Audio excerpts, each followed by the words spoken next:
മീനും അപ്പുവും ഒളിച്ചും പത്തും കളിക്കുകയാണ്. ഇനി അപ്പുവിന്റെ അവസരമാണ് വിളിക്കാൻ.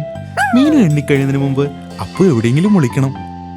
1, 2, 3, 4, 5, 6, 7, 8, 9, 10. വിളിച്ചോ? ഞാൻ കണ്ണു തുറക്കാനേ. അപ്പു എവിടെയാണ് വിളിച്ചതെന്ന് ഇനി മീനു കണ്ടുപിടിക്കണം. മീനു അപ്പുവിനെ കണ്ടുപിടിച്ചു. അപ്പു ഞാൻ പെട്ടെന്ന് കണ്ടുപിടിച്ചു. ഇനി മീനുവിന്റെ അവസരമാണ് വിളിക്കാൻ. ഞാൻ സഹായിക്കാം അപ്പു എണ്ണാൻ. 1, 2, 3, 4, 5, 6, 7, 8, 9, 10. ശരി അപ്പു, കണ്ണു തുറന്നോളൂ. മീനു എവിടെ വിളിച്ചിരിക്കുന്നതെന്ന് ഇനി അപ്പു കണ്ടുപിടിക്കണം. മീനു ടേബിളിന്റെ അടിയിൽ ഒളിച്ചിട്ടില്ല. അപ്പോ നീ മുകളിൽ നോക്ക്.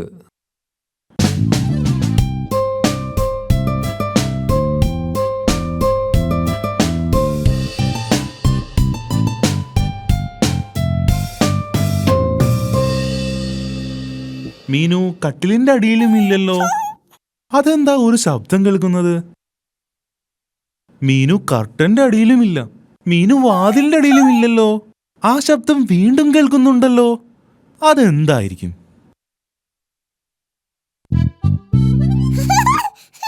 മീനു എവിടെ ഒളിച്ചിരിക്കുന്നതെന്ന് അപ്പു കണ്ടുപിടിച്ചു.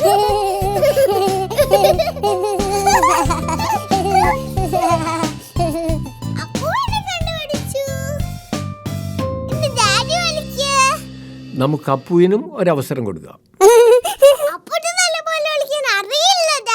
ഇപ്രാവശ്യം അവൻ നന്നായി വിളിക്കുമെന്ന് എനിക്ക് ഉറപ്പുണ്ട്.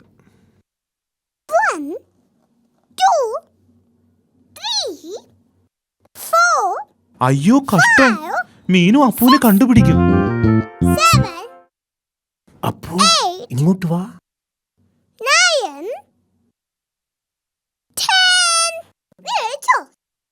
ഞാൻ കണ്ണു തുറക്കാനേ. അപ്പു ഇവിടെ ഇല്ലല്ലോ. അപ്പു എപ്പോഴും ടേബിളിന്റെ അടിയിലല്ലോ വിളിക്കാറ്. മീനു നീ മുകളിൽ നോക്കുന്നുണ്ടോ? എനിക്കറിയാം അവൻ എവിടെയാന്ന്. ടോയ് ബോക്സിൽ ഉണ്ടാവും.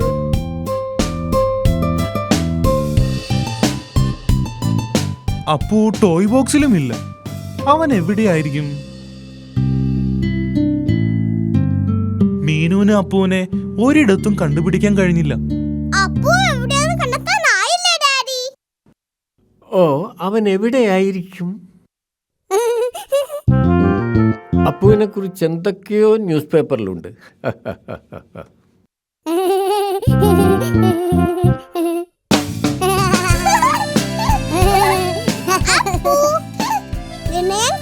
ഓ, അത് ഒളിക്കാൻ നല്ലൊരു സ്ഥലമായിരുന്നു. അപ്പു മുഴുവൻ സമയവും ഡാഡിയുടെ പേപ്പറിന്റെ അടിയിൽ ഒളിച്ചിരിക്കുകയായിരുന്നു.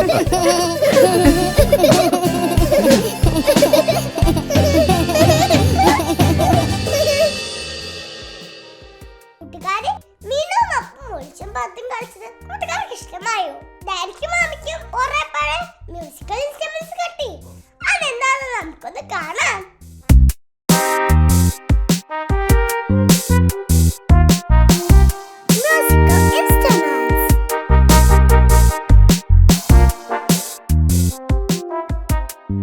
ഡാഡി ബിയും മമ്മി ബിയും വീട് വൃത്തിയാക്കുകയായിരുന്നു. മമ്മി ബിയും ഞാനും ഈ വീട് വൃത്തിയാക്കിയപ്പോൾ ഒരു പഴയ ബോക്സ് കിട്ടി. നിങ്ങൾക്ക് ആർക്കെങ്കിലും പറയാമോ ഈ പെട്ടിയിൽ എന്താണെന്ന്? ഇതിൽ നിറയെ മ്യൂസിക്കൽ ഇൻസ്ട്രുമെന്റ്സ് ആണ്. ഇതിൽ നിറയെ പൊടിയാണെന്ന് തോന്നുന്നു. ഇതാണ് വയലിൻ. ഞാൻ ചെറുപ്പത്തിൽ ഇത് നന്നായി വായിക്കുമായിരുന്നു. കുറെ നാളായി ഞാനിത് വായിച്ചിട്ട്. ഞാൻ മറന്നു തുടങ്ങിയെന്ന് തോന്നുന്നു.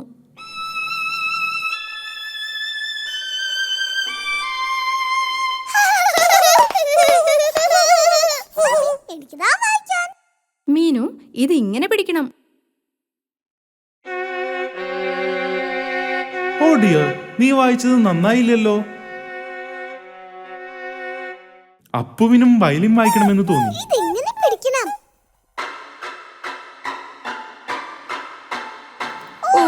അയ്യോ, ഇത് ശരിയായില്ലല്ലോ. വയലിൻ വായിക്കാൻ വളരെ ബുദ്ധിമുട്ടാണല്ലേ. മീനു, നീ ഈ ഡ്രം ഒന്ന് വായിച്ചു നോക്കിയേ. Thank you daddy. ഇത് പിന്നെയും ഭേദമാണ്. നന്നായിട്ടുണ്ട്. അതെ, ആ ശബ്ദം മനോഹരമായിരിക്കുന്നു. ഇത് ഡാഡിബിയുടെ പഴയ അക്വേഡേനാ. ഞാനിത് വായിച്ചിരുന്നത് മമ്മിയെ സന്തോഷിപ്പിക്കാൻ വേണ്ടിയാണ്. ഓ ഡാഡിബി, ഞാനിപ്പോ അതൊക്കെ ഓർത്തു പോവുകയാ. മീനുവിന് ഡ്രംസ് വളരെയധികം ഇഷ്ടമായി. ഹോ, ഹോ, ഹോ, ഹോ. അപ്പുവിനും അക്കോഡിയം വായിക്കാൻ തോന്നി. നിനക്കിത് വായിക്കാൻ കഴിയില്ല അപ്പു, കാരണം ഇത് വായിക്കാൻ വളരെ ബുദ്ധിമുട്ടാണ്. അപ്പോ ഈ അക്കോർഡിയൻ വായിക്കാൻ എന്റെ ഡ്രംസിനേക്കാളും പാടാ. ശരി അപ്പു, നീ ഒന്ന് നോക്ക്.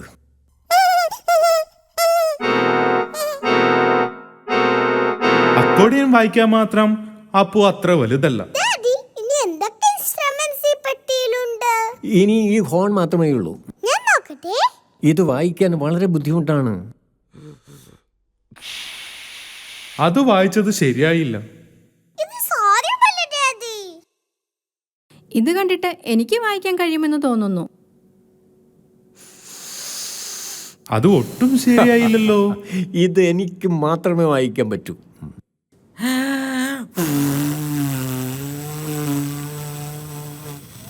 ഇതും ശരിയായില്ല. മീനു പറഞ്ഞത് ശരിയാ, ഇത് അത്ര എളുപ്പമല്ല വായിക്കാൻ. വിഷമിക്കേണ്ട ഡാഡിബി, നിങ്ങൾ അതിമനോഹരമായി അക്വേഡേൻ വായിക്കുമല്ലോ. ഓക്കെ, ഞാൻ നല്ലതുപോലെ അക്കോർഡിയൻ വായിക്കാം. ഞാൻ എന്റെ വയലിൻ വായിക്കാം. ഞാൻ ഡ്രംസും വായിക്കാം. മമ്മി ബി വയലിൻ വായിച്ചു, ഡാഡി ബി അക്കോഡിയം വായിച്ചു, പിന്നെ മീനു ബി ഡ്രംസും വായിച്ചു. പക്ഷേ അപ്പു എന്ത് ഇൻസ്ട്രുമെന്റ്സ് വായിക്കും?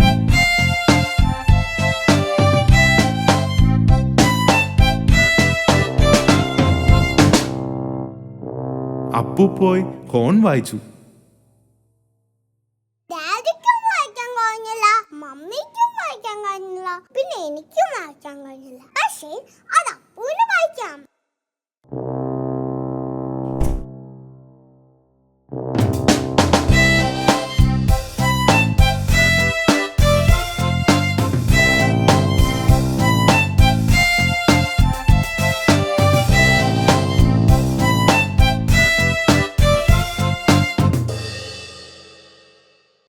ഹായ് കൂട്ടുകാരെ, നിങ്ങൾക്ക് മ്യൂസിക്കൽ ഇൻസ്ട്രുമെന്റ്സ് ഇഷ്ടമായില്ലേ? അയ്യോ കൂട്ടുകാരെ, അപ്പുന്റെ ഡൈനോസറിനെ കാണാനില്ല. മീനു അത് കണ്ടുപിടിക്കാൻ പോയിരിക്കാം. നമുക്കൊന്ന് അവിടെ സഹായിച്ചാലോ?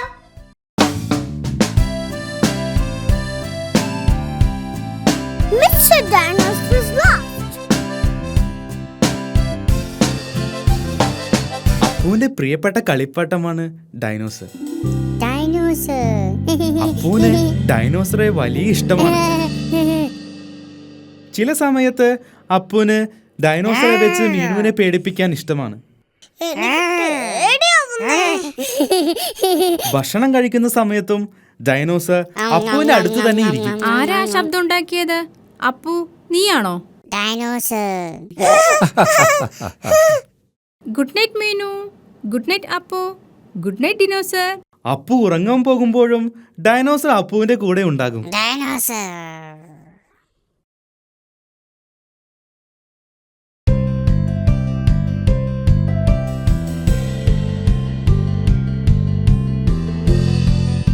അപ്പുവിന് ഏറ്റവും ഇഷ്ടപ്പെട്ട കളി ഡൈനോസറെ മുകളിലേക്ക് എറിഞ്ഞ് താഴേക്ക് വരുമ്പോൾ പിടിക്കുന്നതാണ്.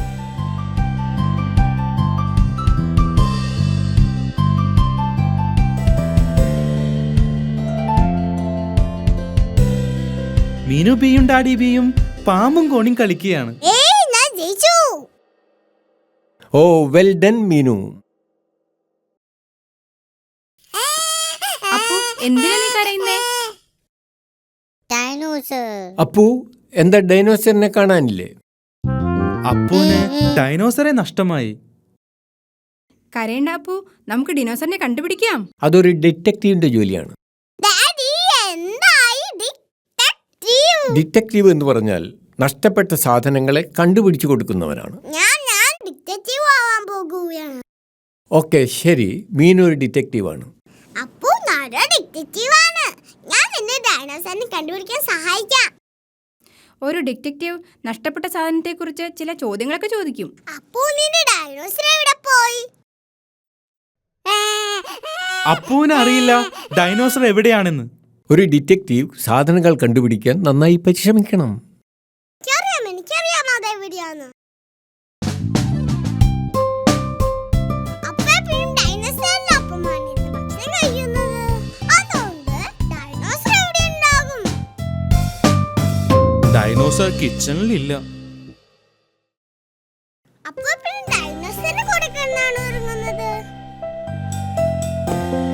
ഡൈനോസർ അപ്പുവിന്റെ ബെഡിലുമില്ല. ചിലപ്പോൾ പൂന്തോട്ടത്തിലുണ്ടാകും. അതേ പൂന്തോട്ടത്തിലുണ്ടാകും.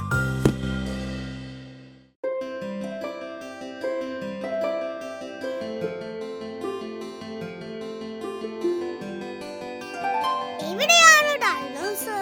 ഡൈനോസറെ കണ്ടുപിടിക്കാൻ വളരെ ബുദ്ധിമുട്ടാണ്. ഡൈനോസറെ കണ്ടുപിടിക്കാൻ വളരെ ബുദ്ധിമുട്ടാണ്. അപ്പോൾ നിനക്ക് ഡൈനോസറിനെ മുകളിലേക്ക് എറിഞ്ഞു കളിക്കുന്ന ഇഷ്ടമാണോ? എനിക്ക് തോന്നുന്നു അപ്പു ഡൈനോസറിനെ വളരെ മുകളിലേക്ക് എറിഞ്ഞിട്ടുണ്ടാകുമെന്നാണ്. ഞാനത് കണ്ടേ. വെൽഡൻ മീനു, നീ ഒരു യഥാർത്ഥ ഡിറ്റക്റ്റീവാണ്. ഡൈനോസറെ തിരിച്ചു കിട്ടിയപ്പോൾ അപ്പുവിന് വളരെയധികം സന്തോഷമായി.